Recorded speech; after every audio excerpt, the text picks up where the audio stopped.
On this week's episode of An Echo of Glory, we discuss the two friendlies that we had last week against the K-League 11 and Bayern Munich. We discuss all those massive transfers in from the week just gone. And we look ahead to actually the transfers we need and discuss all things Tottenham Hotspur.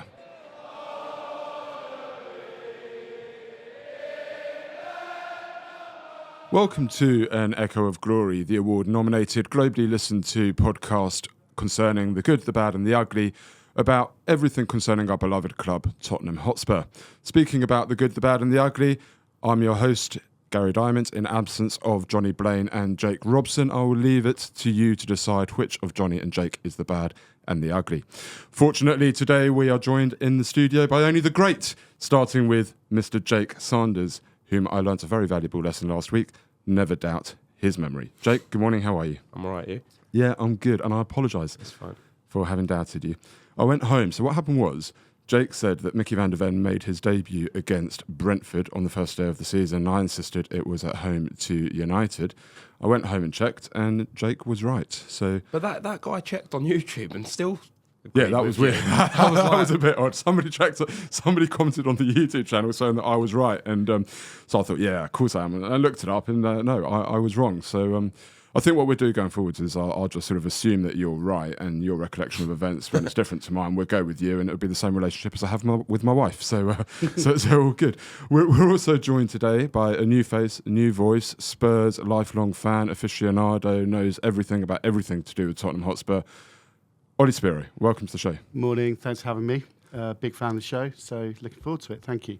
Ollie, how did you become a Spurs fan? Because it's not in the family necessarily, is it? Well, yeah, my dad had like dalliances with. He was an only child, and he had dalliances with a team in one team in West London playing blue, Man United. This is like in the late 50s, and he also like Wolves because they played a lot in Europe. But then settled on Fulham because of Johnny Haynes.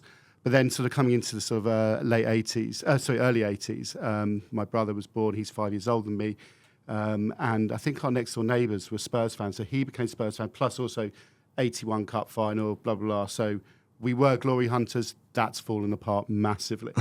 And then, now since season ticket holders since 1990, again, not many trophies since then. You've sat with us a couple of years, and and it's been a up and down ride since. So on that, quick question. I did sit with you for a couple of years. About the age of 15, going to test your knowledge. Do you remember the score of the North London derby when we sat together in the Paxton Road that season? 1995. Yeah. Is it the one where we win 2-1? We're showing them an Armstrong score. Very, very good. Very and good. I think Bergkamp scored for them. Very good. That's impressive.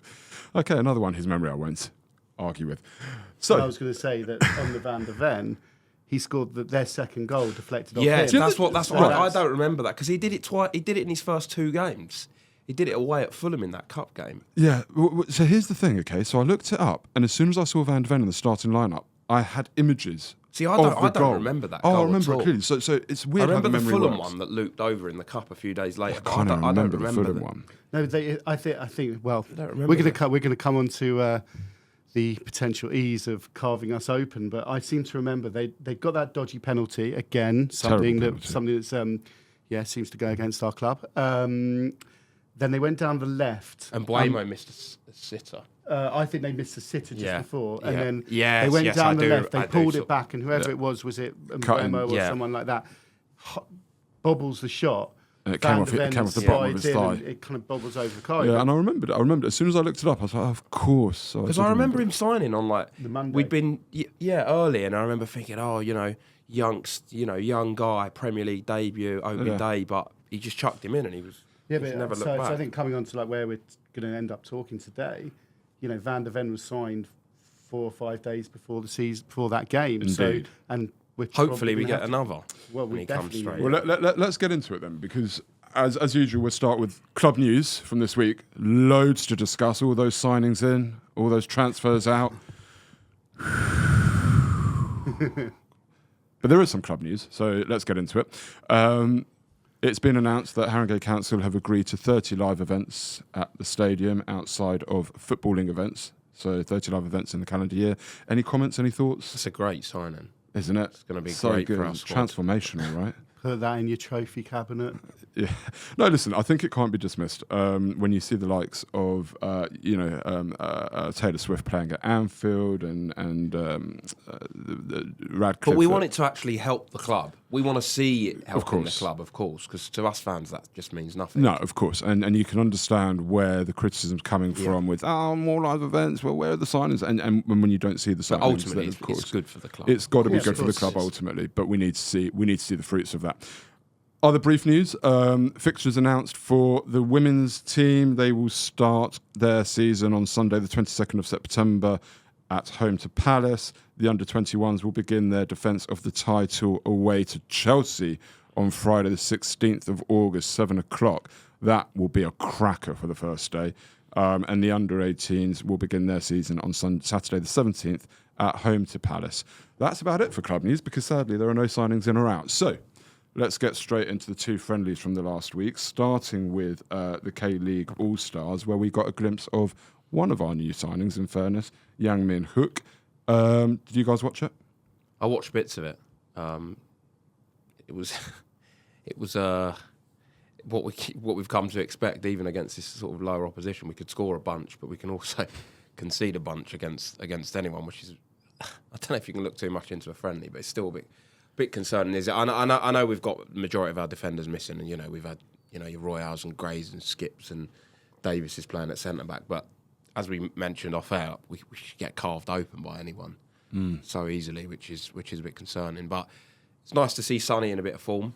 I thought it was lovely for him. Nice moment for him to get those not just those a goals. career thing though. He's looked. I know he scored a lot of goals last season, but he didn't look at his best, especially the last sort of 3 months. And he looks like he has to play on the left. Because what he did for that first goal, he has to, and the second goal was lovely as well. Yeah. Regardless of the opposition, that was like classic Son. Yeah.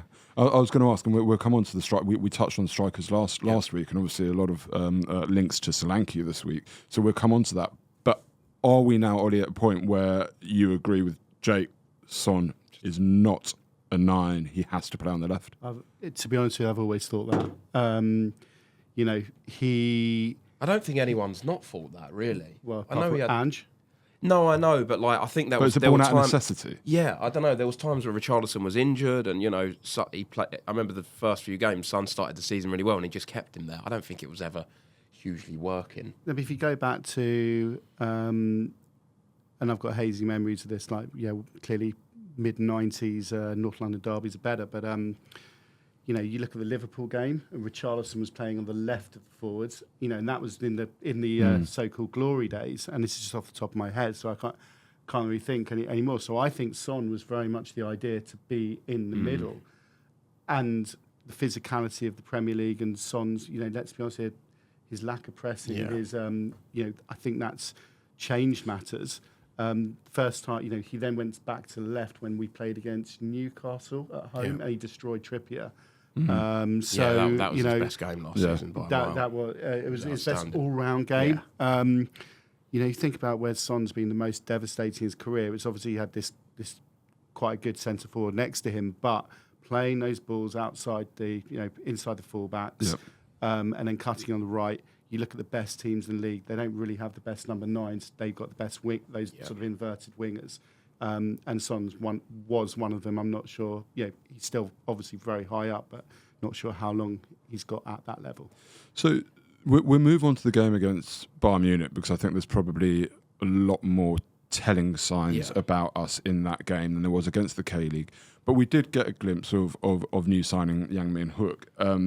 Any thoughts? Any sort of feelings on that? I thought he was their most industrious player in the first half. He looked.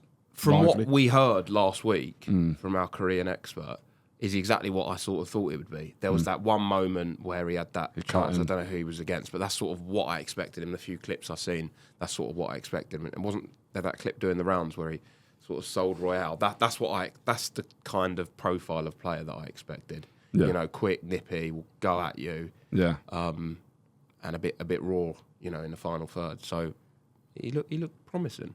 Let's come on to the game against Bayern, because this was, I think, our first big test of pre-season. Did you both manage to watch the game? I know it was an inconvenient time at midday on a Saturday, but did you both watch the whole thing? Yeah. Excellent. Let's start, Ollie, with your thoughts, because I'm interested to know where we're at with what we saw on that first half in particular.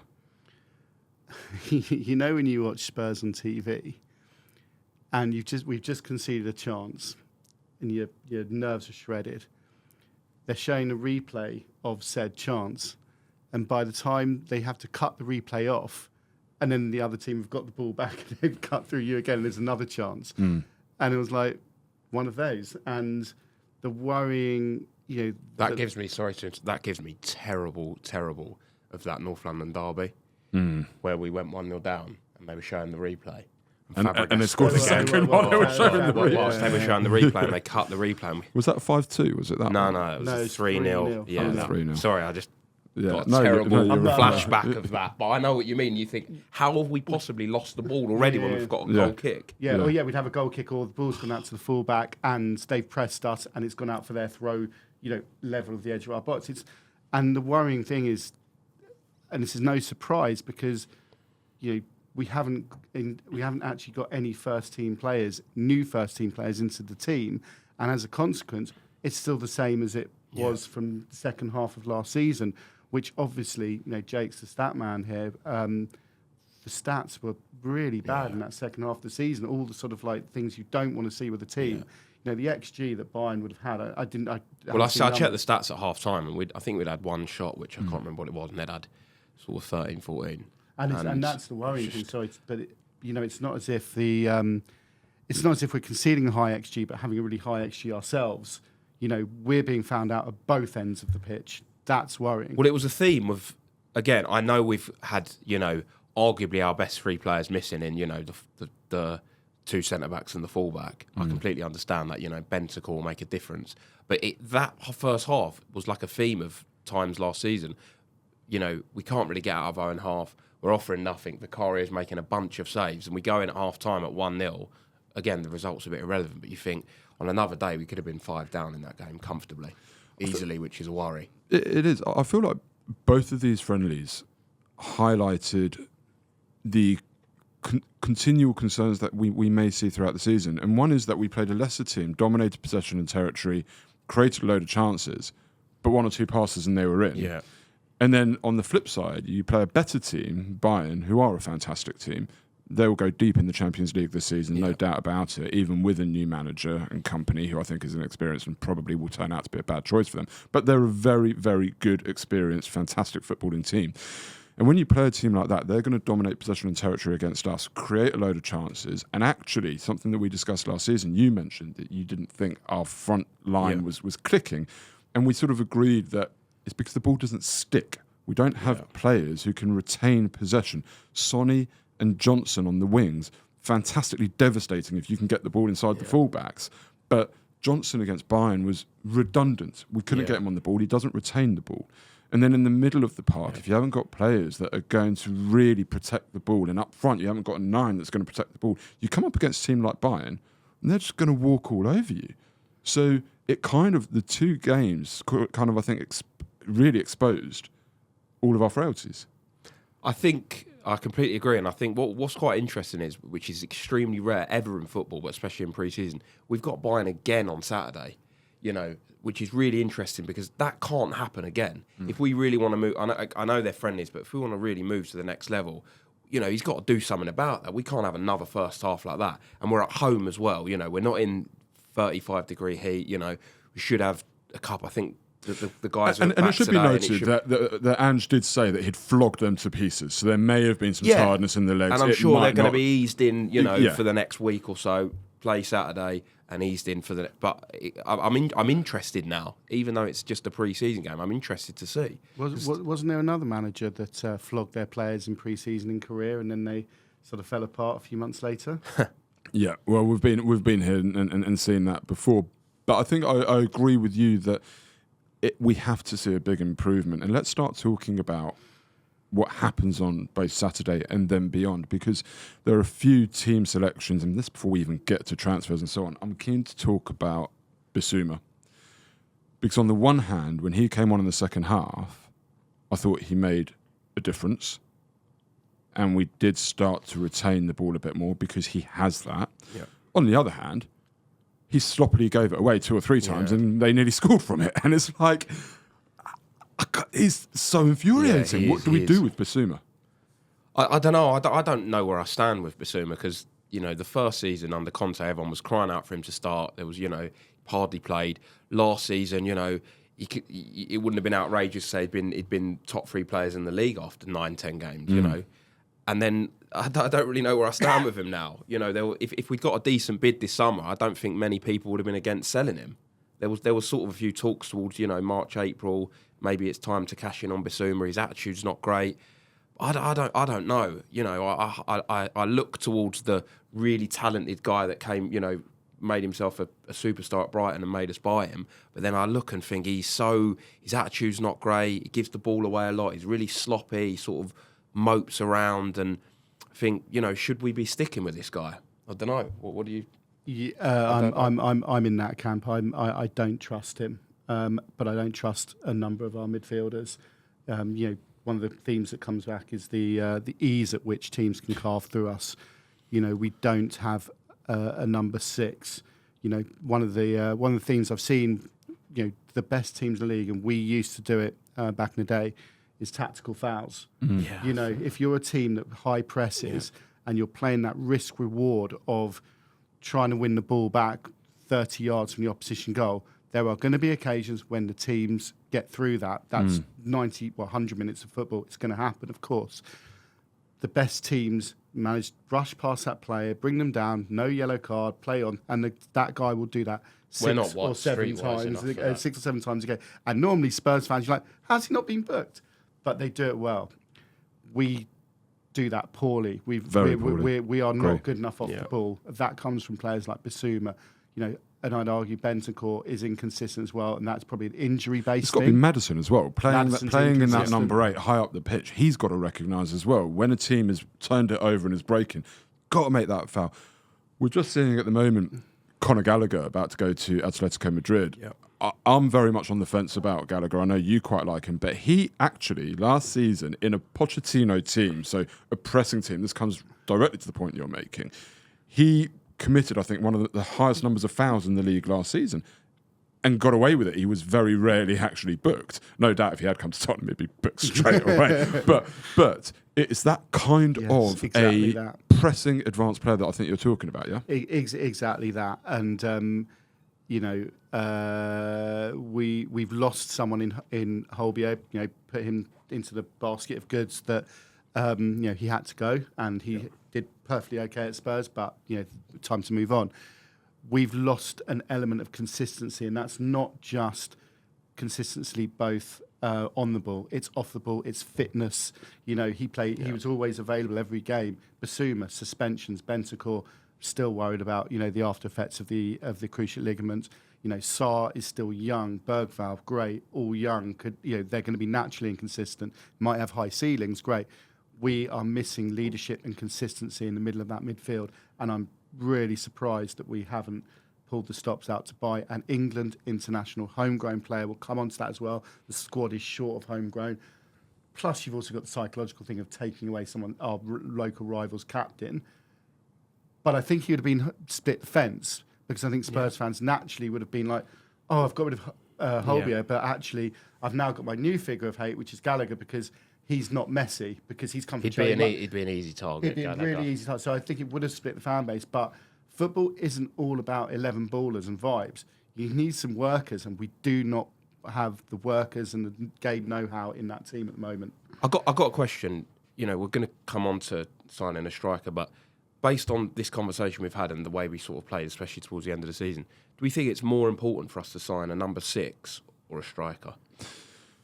Well, if we're not going to get both. Well, let's talk about some of Ange's comments from this week, because that might give us some direction and some steer of how he sees things.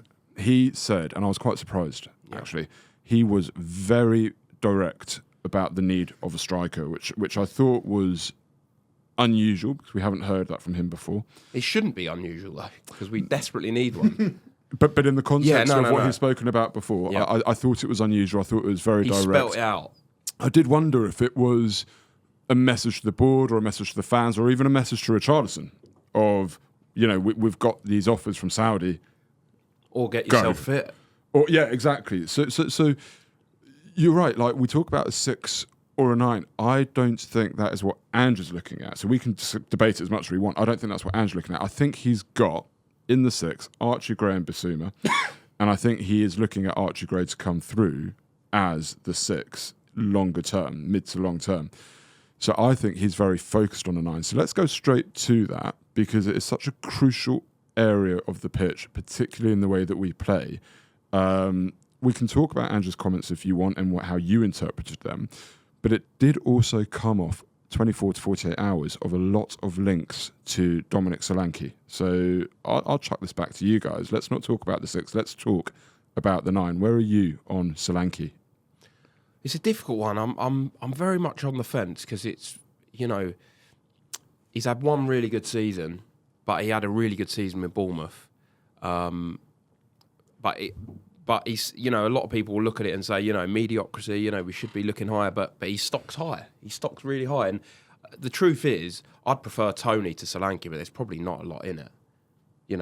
Maybe I don't know, maybe Tony's hold-up plays a little bit better. They've scored similar amount of goals for sort of similar clubs, both sort of mid-table, smaller clubs. I don't think there's loads in it. The thing that would put me off is if we're going to spend a bucket load of money and it's going to affect potentially bringing someone else in, 70 million plus for Solanke is a lot of money. I know it's English. They're talking about 65 million release clause.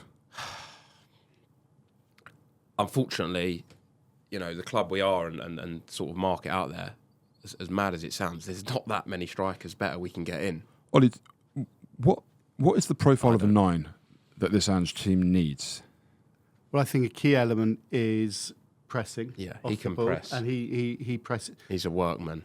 See, I think we need a bit of realism as Spurs fans. We're not going to go and buy, dare I say, Harry Kane at his peak, 100+ million striker to go in, and everyone's been, oh my God, it's an absolute no-brainer.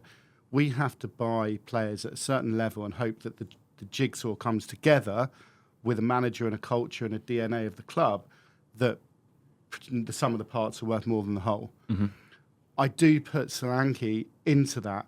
He will not be a fashionable, popular choice with the majority of the fans. Mm-hmm. But I look at the kind of goals he was scoring, headers, crosses. We are clearly a crossing-based team. I look at his pace. I look at the fact that he's a Londoner. I look at the fact that he's English, and we have going back to this, we have got a homegrown issue with our club. Mm-hmm. And that goes back to the DNA and the culture of this football club. At the moment, we do. We've always been synonymous with having players in the England squad, players in the England team. That lot down the road do not. And it sickened me in the summer. Do you know what? I saw a stat the other day of we gave youngsters, academy graduates, 7 minutes last season in the Premier League, which is the lowest in the league by a mile. I think it was Donnelly and Mikey Moore getting 1 minute. That's it. Yeah, Mikey Moore was against City, I think. I think City and maybe the last day. And I know Solanke's a different bit, but this sort of homegrown thing, is a bit of an issue, isn't it? I think, and it's part of the culture of the club because you look back at England as an England football team and Spurs, and we are very the trend lines are very similar, but also the best goal scorers have been Spurs players essentially, apart from Charlton. Spurs players have scored more goals for England than any other club. We've had the most caps, so it really saddened me this summer. Spurs and England are synonymous. You're quite right, and there's something wrong in the state of Tottenham if Spurs players are not in the England squad, not just in the England squad, but leading and at the head of it. 100%. And I'm not saying Solanke signs for Spurs and becomes England's number 9, but clearly that 9 position is up for grabs in the forthcoming period.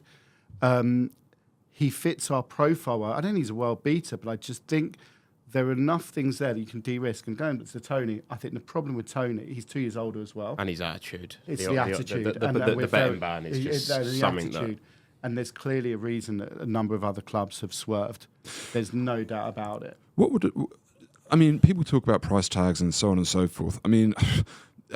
I sort of want to get past the price tag and not look at it, because ultimately, if he's the right player for the club and for the team, then it shouldn't really matter. It only really matters if it impacts on other signings. But when it comes to Dom Solanke, I think the difference between him and Tony, the biggest one, is that he has played for a season, and it is his most productive season in a team that plays a similar style of football to Ange Postecoglou, and I don't think that can be.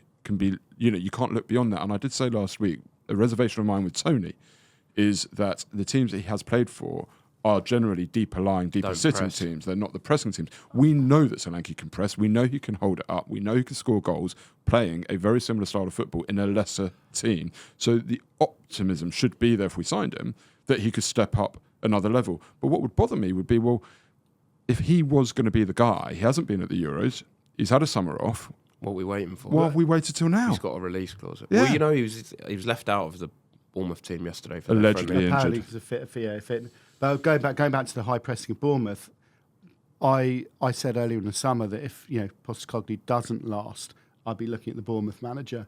He gives me sort of early Poch vibes. The way they're playing football, that kind of thing. I'm like, there's something interesting there. I think Solanke would be a good fit. I don't think he's a world beater.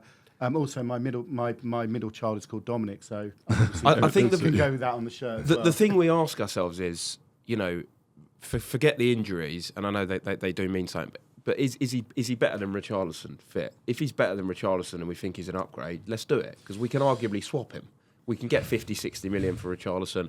We can get him in, and it's a bit of like But this is the thing, going back to the Ange comments, can we get 50, 60 for Richarlison? If we can, if you said to me right now, we've got an offer of 50 to 60 million for Richarlison, I'd be saying to you, sell. The issue is, he doesn't seem to want to go.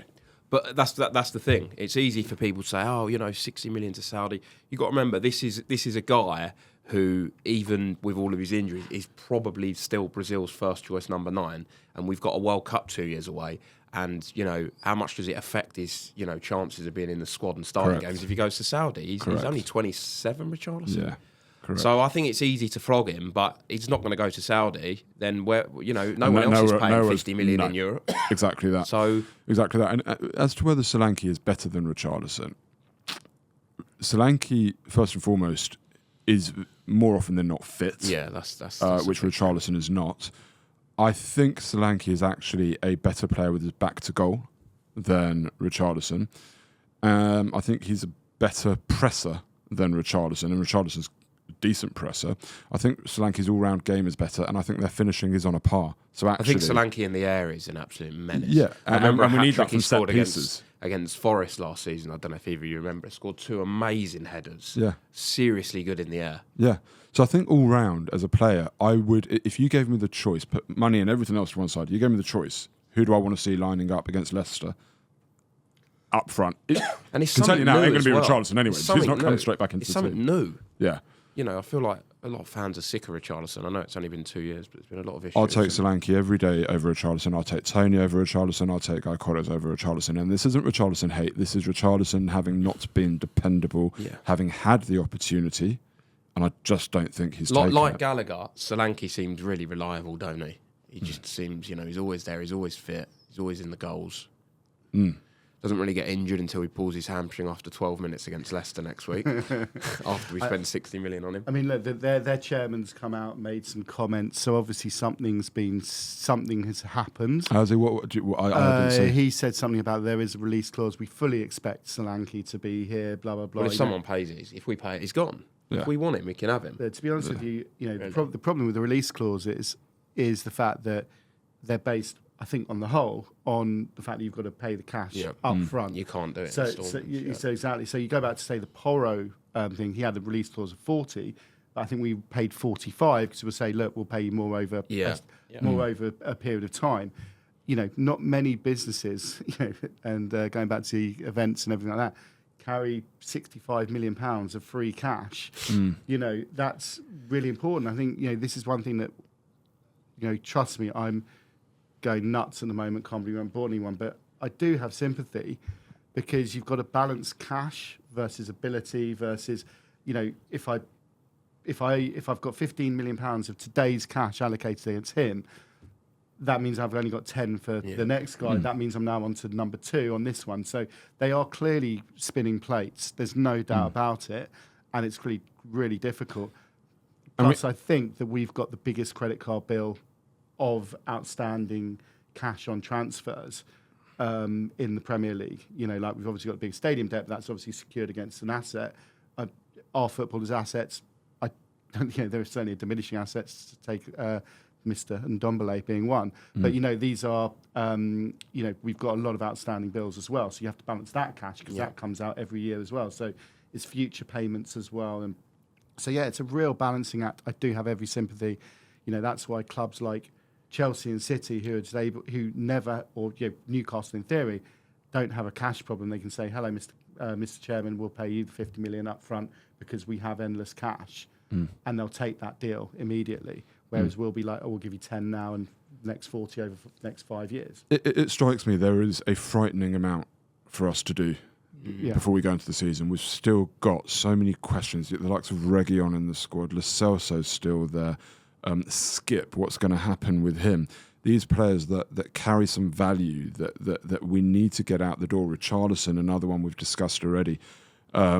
These players that carry value that we need to get out the door. And unless we do so, number one, squad places are limited. You can say you don't have to register some of these players, but if they're there, then you're probably going to register them because you're not going to get anybody else in. There is a frightening amount for us to do. But are we agreed that a 9 is the priority, or would you rather see a creative midfielder, a winger, a 6, a defender? I said we need four genuine first team players. Like 3 or 4. Well, that's not going to happen. A defender, a winger, a centre mid striker. That kind of thing, yeah. I think we just have to sign a 9. Defence, I don't think we're going to do anything. I think there's enough. I think we'd be okay. I think we'll get a right. I think it maybe sounds like we might get a right back in. And we've got Gray as well. Well, I would wonder why we would get a right back. At the end of the day, the comments about Spence this week from Ange makes it sound. I think that's nonsense from Romano. Actually, I just think it's putting two. We'd need a left back more so. Well, this is it. I actually thought Spence is one of the players who emerged with a bit of credit against Bayern Munich. You could say the goal was his fault. It was a bad ball out from Vicario to him. I don't see that in any way as being Spence's fault. Perhaps Spence shouldn't have been asking for it in that area. He's playing on the left as well, which doesn't help. Yeah. I thought he did very well, and actually throughout pre-season, I think he's been one of the big bonuses, and I was really pleased to hear Ange's comments on him. So I actually don't think we will sign a right back, and I could see with Udogie looking unlikely to make it for Leicester, I could see it being Dragushin and Romero at the back and Van de Ven at left back, which is how we finished last season, which I wouldn't mind because that gives us a lot more balance actually throughout the defence. So I wouldn't mind seeing that, but I think with Spence there, I agree with you, Ollie. I can't see us signing anybody in defence at this point. Well, I scribbled down. You can tell I'm the newbie here and like a real SWAT. So I scribbled down the squad. What I think is about the squad at the moment. I got to 22 players, and then a handful of sort of, players that are probably on the list, not on the list, but on transfer or would be available for transfer. First thing, club trained. We've got 3 players. That's if you're including Austin and Whiteman. Oh, we will.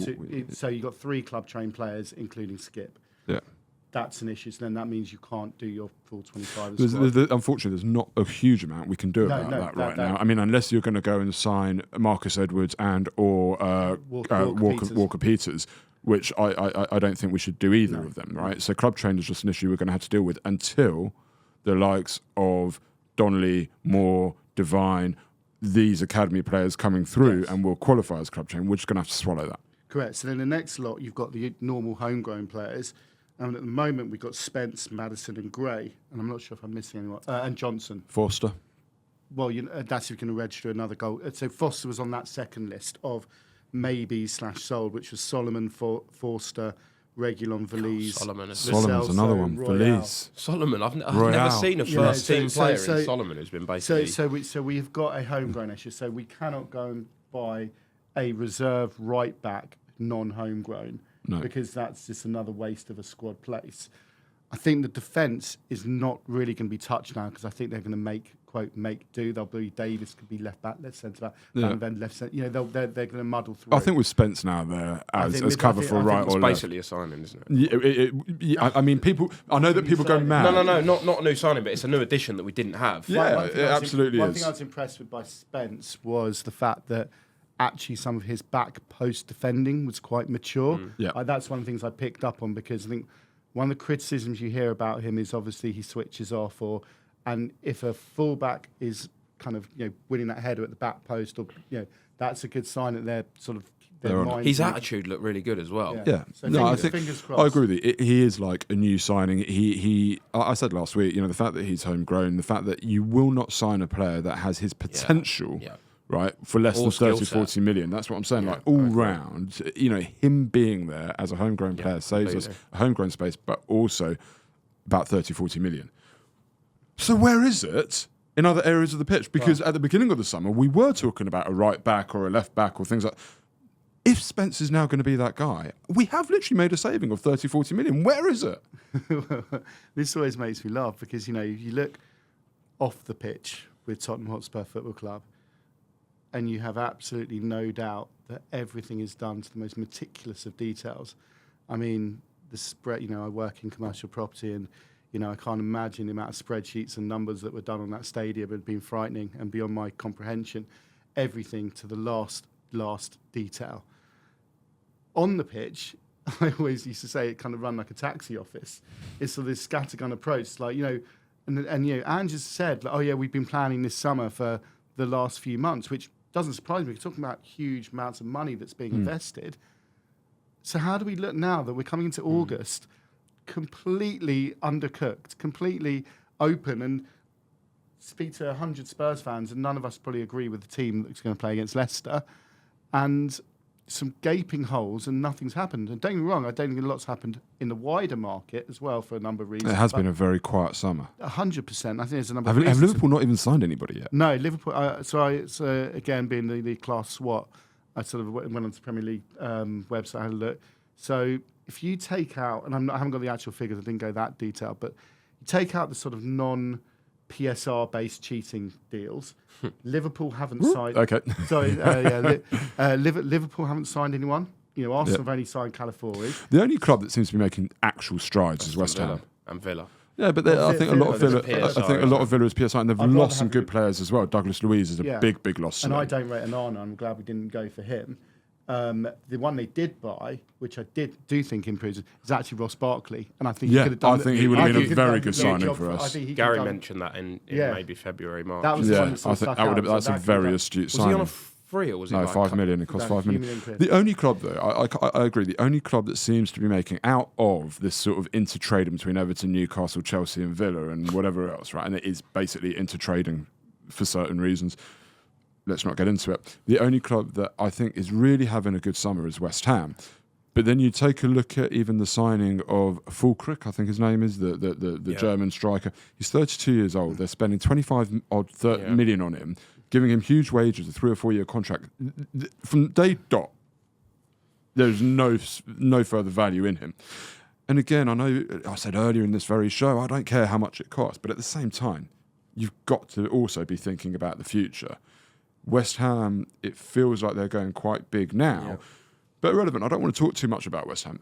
I didn't raise them as the point of outside of those other clubs, they're the only club that seems to be having actually a really good, positive summer. What is going on? Late Euros, Copa America. That feels like a cop-out, though. Yeah, but I think there is clearly a PSR/cash based issue. I think there in the wider game. There is clearly something that's not quite right. I think there's the inability of English clubs to sell their players, including us. There are a number of routes that we used to take to get rid of Deadwood, and that's not just us. It's a number of clubs. The only route now is Saudi Arabia. Yeah. Europe's got no money. So you're left with... And then obviously Premier League players have higher wages, and it's the wages that's this huge sticking issue. It's this running cost of these businesses which are making operating losses on the whole. So they can't take on these Premier League wages. So you're stuck in a big way with these players. And I think a lot of clubs are sort of quite cautious now. And, the effects of inflation, all that. I think there is definitely a sea change within the game. I might, by next week, there might be like £1 billion worth of transfers. Well, this is it. But I'd be surprised if you don't hear the rumours. I don't mind not hearing the rumours. I actually don't mind that so much, right? I quite like it when suddenly you've signed Bergvall out of absolutely nowhere. And I mean, he's a player that I can tell you right now I'm going to fall in love with. I love everything about this kid. He looks phenomenal. So I don't mind the lack of rumours. And I think you're right. I do think that there will be signings in. I think there will be 2 or 3 first-team signings in. And I think the next couple of weeks through to the end of August are going to be very, very busy. We've spoken a lot about concerns about the team. Let's now talk about some of the positives, because there are some, right? There definitely are. We've spoken a lot about Spence as being like a new signing, and I do completely agree with that. Let's talk about Leicester and who we want to see lining up.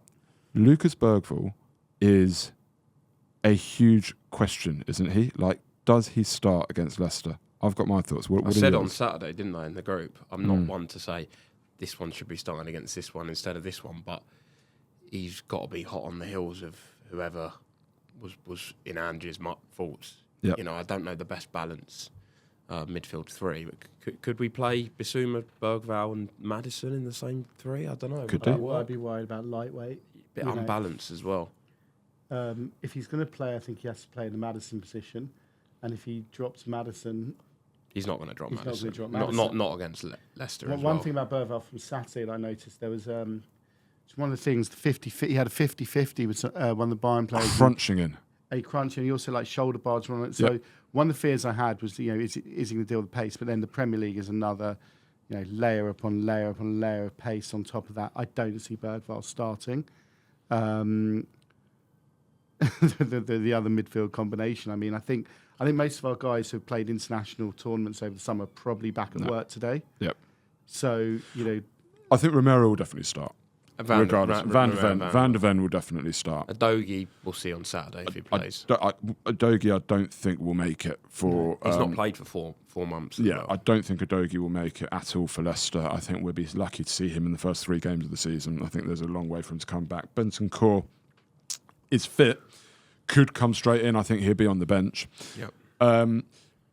Something that strikes me is the question of Sarr, because he's got all the legs and all the energy in the world. I don't think he's the most technical player. And I think when you're coming into a game against Leicester, which in many ways could be the perfect start for us, they're under a new manager. They're going to be finding their way. They're essentially a championship team at this moment. I see it as a game that we ought to go there and dominate the possession, dominate territory, and it could be a great game for the likes of Gray and Bergvall to come into. Not for Sarr.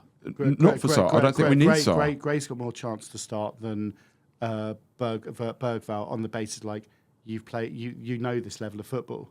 You've played them last season twice. You know this.